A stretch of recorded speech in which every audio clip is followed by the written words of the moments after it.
کیا پلوشا کل supreme court اس کے اوپر کوئی حکم نامہ جاری کر سکتی؟ یہ تو میں نہیں کہہ سکتی ندیم، البتہ انہوں نے جو پہلے کرتوت ان کی تھی وائلیشن کی، اس پر تو ان کی باس پرس جو ہے وہ شاید ہو اور ہونی بھی چاہیے. لیکن میں آپ سے یہ کہتی ہوں کہ اتنی بڑی لانگ مارچ، اتنا پاپولر لیڈر، اتنی بڑا اس کا عزم ہے حقیقی آزادی، اس کے اوپر جہاد بھی ڈکلیئر ہو چکا ہے، تو وہ لانگ مارچ اناؤنس کیوں نہیں کرتا؟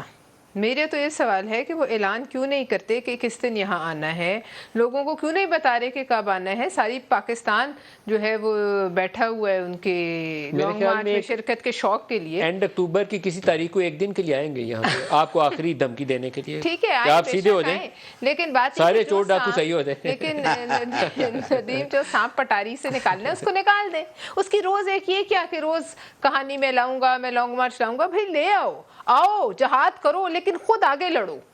جہاد بھی کرو، کال دے رہے ہو تو پھر آگے قیادت خود کرنا، یہ نہ کرنا کہ لوگوں کے بچوں کو مروانا.